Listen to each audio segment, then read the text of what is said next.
सोल्डेन to अनराइवल टांगसेट के इस episode की स्टार्टिंग में हम देखते हैं कि यूहा की काफी ज्यादा हालत खराब हो रखी होती है और ये मन में कहता है कि ये जो भी पर्सन है काफी ज्यादा स्ट्रॉन्ग है और मैं कोई भी लापरवाही नहीं कर सकता हूँ और इसने अपनी स्पिरिट पावर के साथ पूरे रूम को लॉक कर दिया है, इसलिए हमें यहाँ से भाग के जाने का मौका भी नहीं मिलेगा। तो यूहा कहता है कि एल्डर आप कौन है और आप मेरे पीछे क्यों आए हैं। और फिर ये मिस्टीरियस पर्सन यहाँ पे आते हुए कहता है कि जल्दी से बताओ 10 टेरिफाइंग स्पिरिट बीस्ट में से कौन से हो इस ह्यूमन फॉर्म में। और यूहा को 10 बीस्ट का सुन के कुछ भी समझ में नहीं आता है। तो ये कहता है कि एल्डर मुझे नहीं पता कि आप किस बारे में बात कर रहे हैं। तो ये कहता है कि दिखावा करने का कोई मतलब नहीं है और यहाँ से तुम बच के जाने के बारे में तो सोचना भी मत। तुम्हारे लेवल के हिसाब से मेरे सामने किसी भी तरीके की बेवकूफी करने की तो हिम्मत भी मत करना। और यह कहता है कि एल्डर मुझे सच में नहीं पता कि आप किस बारे में बात कर रहे हैं। और फिर ये मिस्टीरियस बंदा कहता है कि ठीक है, अब जब तुम ये नहीं मानना चाहते हो तो मैं ये चीज तुम्हें मानने के लिए मजबूर कर दूंगा। मैं ज़्यू किंगडम का गार्डियन डूलो चैंग गैंग हूँ। मुझे तुमसे सिर्फ एक चीज पूछनी है कि कल तुमने लास्ट मैच में वो क्वीन को कैसे हराया। और यह डूलियो को सुन के चौंक जाता है और मन में कहता है कि ये तो असल में डूलो स्पिरिट क्लास का है और इसने पक्का स्पिरिट बीस्ट ओरे को सेंस किया होगा जब आइस एम्परर ने मेरी बॉडी पे कब्जा किया था। और फिर ये चैंग गैंग हंसते हुए कहता है कि चलो मुझे सोचने दो, 10 स्पिरिट बीस्ट में से सिर्फ 2 ही हैं जिनके पास आइस एलिमेंट है, जो कि तीसरे नंबर की स्नोगल जबकि 8वें नंबर की आइस स्कॉर्पियन है। और तुम उनमें से कौन से हो। और यह आइस स्कॉर्पियन का सुन के चौंक जाता है और मन में कहता है कि लगता है कि ये आइस एम्परर की बात कर रहा है, इसने बिल्कुल सही गैस किया है। और यह को ऐसे शॉक्ड देख के चैंग को ऐसा लगता है कि इसने बिल्कुल सही गैस किया है। और फिर ये अपने हाथ को यह की तरफ आगे बढ़ाते हुए कहता है कि ठीक है, अब मेरे सामने डम बनने की एक्टिंग करने का कोई भी फायदा नहीं है और मुझे इससे कोई फर्क नहीं पड़ता है कि तुम उनमें से कौन से हो और तुमसे एक स्पिरिट बोन को हासिल करना ही मेरे लिए काफी होगा। और जब ये चैंग अपना हाथ आगे बढ़ा रहा होता है तब यूहा बिल्कुल भी मूव नहीं कर पा रहा होता है और फिर ये यूहा के गले को पकड़ के ऊपर उठा लेता है और ये काफी हंसते हुए खुश होते हुए कहता है कि आज मैं सच में काफी ज्यादा लकी हूँ। और इस तरफ वांग डोंग को भी यूहा की काफी ज्यादा चिंता होने लगती है, लेकिन ये यूहा को बचाने के लिए कुछ कर भी नहीं सकता है क्योंकि ये भी मूव नहीं कर पा रहा है। और इस तरफ यूहा को लगता है कि क्या सच में ये इस तरीके से मरने वाला है। और तभी चैंग गैंग काफी चौंक जाता है और इसे भी बिल्कुल समझ में नहीं आता है कि ये क्या चल रहा है, क्योंकि यूहा की बॉडी के अंदर जो स्पिरिट पावर फ्लो हो रही है वो किसी भी स्पिरिट बीस्ट की नहीं है, जिससे कि ये साबित हो जाता है कि ये पूरी तरीके से इंसान है। इसलिए ये यूहा को नीचे उतार देता है और चौंकते हुए कहता है कि ये नामुमकिन है। और क्या तुम ह्यूमन फॉर्म के अंदर कोई स्पिरिट बीस्ट नहीं हो? आखिर ऐसा कैसे हो सकता है? मुझे अच्छे से पता है कि मैंने एक स्पिरिट बीस्ट को सेंस किया था। और तभी यूहा भड़कते हुए कहता है कि आखिर मैंने कब कहा कि मैं एक स्पिरिट बीस्ट हूँ? मैं पूरी तरीके से एक इंसान हूँ और तुम ही यहाँ पे एक लोते हो जो कि इतना अकड़ू, घमंडी और बदतमीज है। और तुम्हें ये बताने में मुझे कोई प्रॉब्लम भी नहीं है कि मेरे पास जो स्पिरिट एजेंस है वो आइस एम्परर की है। और इस तरफ चैंग गैंग काफी ज्यादा शॉक्ड होता है और ये कहता है कि आखिर ऐसा कैसे संभव हो सकता है और आखिर कैसे किसी ह्यूमन के पास वो स्पिरिट एजेंस हो सकता है। और फिर यह भड़कते हुए कहता है कि तुमने यहाँ तक कि एक बार भी सुनिश्चित करने के लिए मुझसे नहीं पूछा। और तभी वांग डोंग यह को शांत करते हुए कहता है कि यह चलो छोड़ो, इस बात को जाने दो, इनका ये मतलब नहीं था। माना कि इन्होंने गलती की है लेकिन तुम भी तो हर्ट नहीं हुए ना। और वांग डोंग की बात को सुनकर यह शांत हो जाता है और ये मन में कहता है कि वांग डोंग बिल्कुल सही कह रहा है, ये चाहे तो हमें एकदम आसानी से मार सकता है और मैं कोई भी गड़बड़ नहीं कर सकता हूँ, इसलिए मेरा शांत रहना ही बेहतर होगा। और चैंग यहाँ से गुस्से में जाते हुए कहता है कि लगता है कि आज मैं काफी ज्यादा अनलकी हूँ और तुम लोग भी इस चीज पे खामोश रहना। और यह कहता है कि मैंने अभी तक एल्डर के टाइटल को नहीं पूछा है। तो इस बात पे चैंग यहाँ से जाते हुए कहता है कि तुम्हें इस बात को जानने का अधिकार नहीं है। और उसके जाते ही वांग डोंग राहत की सांस लेता है और कहता है कि ये तो काफी अच्छी बात है कि कुछ भी नहीं हुआ, उसने तो मुझे काफी ज्यादा डरा ही दिया था। और इस तरफ यह काफी ज्यादा गुस्से में होता है और ये कहता है कि इसने जो कमजोरों को बुली किया है मैं इस चीज को हमेशा याद रखूंगा और वो दिन भी जरूर आएगा जब मैं इस चीज का हिसाब करूंगा। और इस तरफ आइस एम्परर गुस्से से आग बबूला हो रही होती है। इस जैसे कमजोर छोटी सी कीड़े की इतनी हिम्मत कि ये मेरे सामने घमंड दिखाए, और अगर ये पहले कभी मिला होता तो मैं इसे मरते दम तक बर्फ में जमा के रख दी। और फिर स्काईड्रीम कहता है कि ठीक है, लेकिन यूहा की ट्रेनिंग के हिसाब से हमें इस चीज को सहना होगा और शांत रहना होगा। और स्काईड्रीम की इस बात को सुनकर आइस एम्परर अपना सारा गुस्सा इसी के ऊपर निकालने लगती है और इसे काफी जोर जोर से कूटने लगती है। और तभी यूहा भी यहाँ पे आ जाता है और कहता है कि आइस एम्परर आखिर वो 10 स्पिरिट बीस्ट के बारे में क्या बात कर रहा था। और यूहा की 10 स्पिरिट बीस्ट वाली सवाल को सुन के आइस एम्परर थोड़ी सी शांत हो जाती है और इसे बताती है कि 10 स्पिरिट बीस्ट वो सबसे ज्यादा 10 ताकतवर स्पिरिट बीस्ट हैं जिन्हें इंसान जानते हैं, और ये 10 के 10 काफी यूनिक और काफी ज्यादा स्ट्रॉन्ग भी हैं। और यहाँ तक कि इन 10 में जो सबसे ज्यादा कमजोर है उसके पास भी कम से कम 3 लाख सालों का कल्टीवेशन है, और जो स्पिरिट बीस्ट 2 लाख सालों का कल्टीवेशन पार कर लेते हैं वो ह्यूमन फॉर्म में रिबॉर्न नहीं हो सकते हैं। और उस इडियट को यहाँ तक कि ये भी नहीं पता था। और इस तरफ स्काईड्रीम खुश होते हुए कहता है कि हाँ, क्या ही इडियट था वो। और इस बात को सुनकर आइस एम्परर काफी गुस्से में स्काईड्रीम को घूरने लगती है, तो स्काईड्रीम डर के मारे अपना मुंह बंद कर लेता है। और फिर यह कहता है कि तो फिर ये 10 स्पिरिट बीस्ट इस लैंड पे सबसे ज्यादा ताकतवर होंगे ना, जिस पे आइस एम्परर बताती है कि शायद ऐसा ना भी हो, लेकिन ये जितना दुनिया को जान पाए हैं उस हिसाब से ये बिल्कुल सही है। लेकिन सच्चाई तो ये है कि अभी भी ऐसी काफी सारी चीजें हैं जिन्हें इंसान नहीं जानते हैं। चलो एग्जाम्पल के तौर पे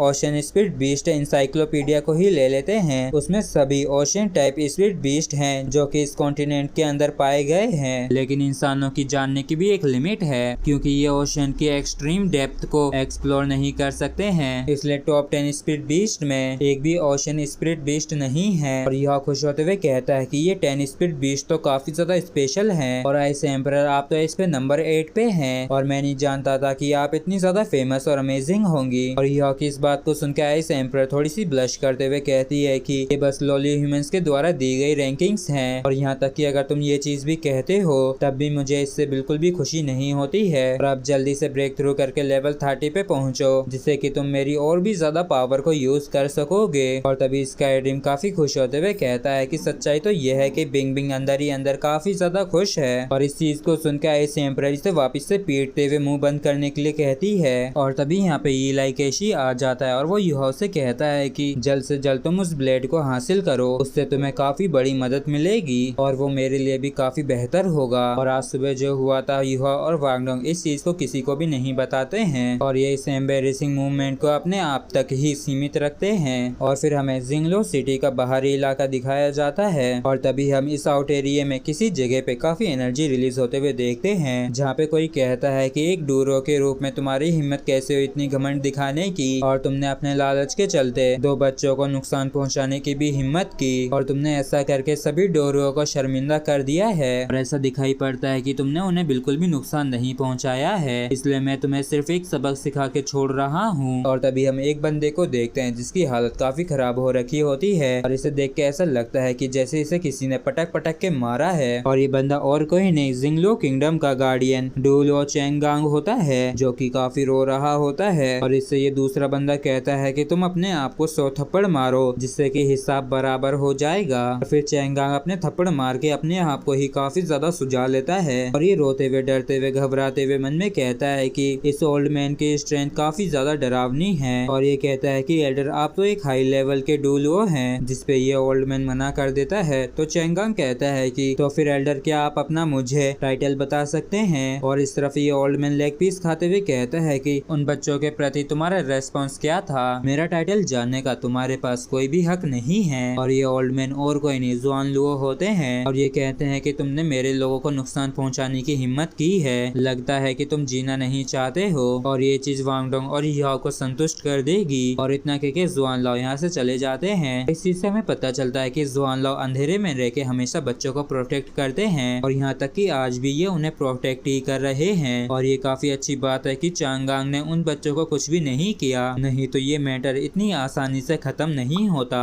और इस तरफ चेंगांग रोते हुए मन में कहता है कि मैं तो कुएं के अंदर का बस एक छोटा सा मेंढक हूँ, और अगर इन जैसे ट्रूली स्ट्रॉन्ग लोगों के साथ तुलना की जाए तो मैं इनके आगे कुछ भी नहीं हूँ, इसलिए मुझे लौट के वापस से हार्ड ट्रेनिंग करने की जरूरत है। और इस समय के दौरान युहा और वांग डोंग को बिल्कुल भी पता नहीं होता है कि जुआन लाओ ने इनके लिए क्या किया है। और तभी युहा वांग डोंग से पूछता है कि क्या जियाओ जिया उठ गई है, जिसपे वांग डोंग युहा को शांत होने के लिए कहता है। और फिर ये चोरी छिपे जियाओ जिया के रूम के अंदर झांक के देखते हैं तो पाते हैं कि सही तो जियाओ जिया को काफी ध्यान रख रहा है, और अपने हाथों से सूप को ठंडा करके इसे पिला रहा होता है। और इस नजारे को देखे युहा कहता है कि लगता है कि बिग ब्रदर जियाओ जिया का ख्याल रख रहे हैं, जिसपे वांग डोंग इसे आंख मारते हुए कहता है कि हम यहाँ तक कि अंदर भी नहीं जा सकते हैं, वरना हम उनका ये मूवमेंट खराब कर देंगे। और तभी यहाँ पे टीचर वांग आ जाते हैं और ये कहते हैं कि उस सूप को खुद सईतो ने बनाया है, और यहाँ तक कि उसने काफी अच्छे चावलों को भी इस्तेमाल किया है, और मुझे बिल्कुल भी नहीं लगा था कि वो इतना ज्यादा थॉटफुल होगा। और इस तरफ वांग डोंग मुस्कुराते हुए कहता है कि ही बिग ब्रदर सच में काफी नाइस पर्सन है, और क्योंकि तुम लोग बेहोश थे इसलिए तुम लोगों ने सईतो को नहीं देखा देखा ये बार बार एक ही बात को रिपीट कर रहा था,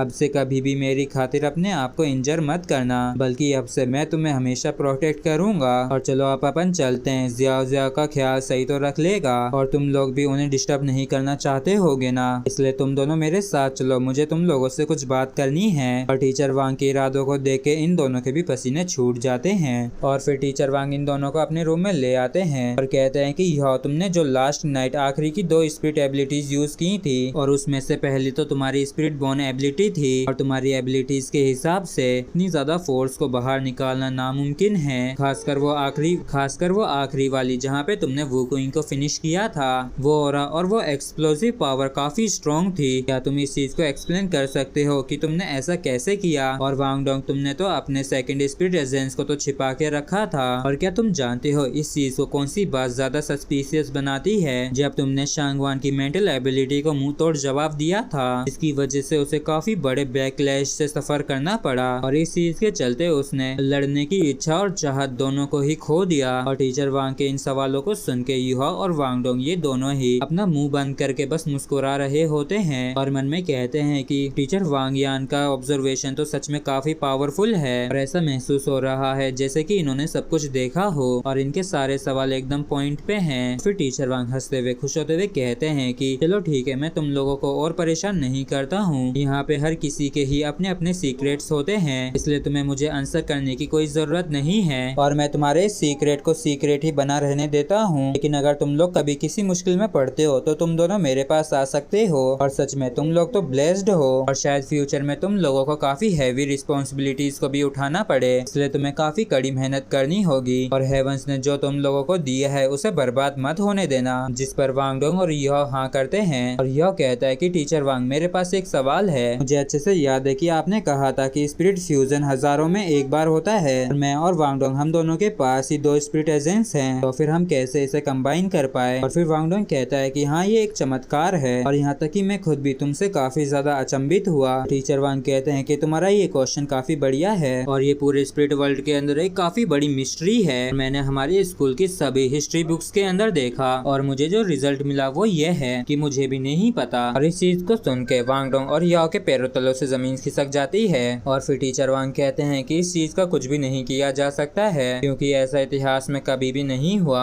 इसलिए हम सिर्फ अनुमान ही लगा सकते हैं। और वैसे तो इस चीज को लेके मेरे पास काफी सारी थ्योरीज हैं, लेकिन इनमें से जो सबसे ज्यादा रीजनेबल है वो ये है कि मेरे पास तुम हो और तुम्हारे पास मैं हूँ। और इस बात को सुन के यूहा टुकुर टुकुर वांग डोंग को देखने लगता है, जबकि इस बात को सुन के वांग डोंग के गाल लाल हो जाते हैं। और तभी टीचर वांग इन दोनों को रोकते हुए कहते हैं कि मैं तुम्हारी स्पिरिट एसेंस के बारे में बात कर रहा हूँ, ना कि खुद तुम्हारी। ना जाने आजकल के बच्चे भी ना क्या सोचते हैं, असल में रीजन इतना भी ज्यादा इम्पोर्टेंट नहीं है। अब जब तुम्हारा स्पिरिट फ्यूजन सफल हो चुका है तो और मेरा ज्यादा इंटरेस्ट तो तुम्हारे ड्यूल स्पिरिट एजेंट्स के साथ होने वाले स्पिरिट फ्यूजन में है। और क्या तुमने इस बारे में पहले सोचा था क्या कि जो तुम लोगों के पास पहला स्पिरिट एजेंस था उससे सिर्फ एक ही स्पिरिट फ्यूजन एबिलिटी को रिलीज कर सकते हो, लेकिन अब जब तुम दोनों के पास ही 2 स्पिरिट एजेंट्स हैं तो लॉजिकली ये पॉसिबल है कि तुम दोनों के पास 4 स्पिरिट फ्यूजन एबिलिटीज हों। और प्लीज भाई लोग जल्दी जल्दी से चैनल को सब्सक्राइब करके 9 के करवा दीजिए। तो फिर चलिए अब हम मिलते हैं नेक्स्ट एपिसोड में।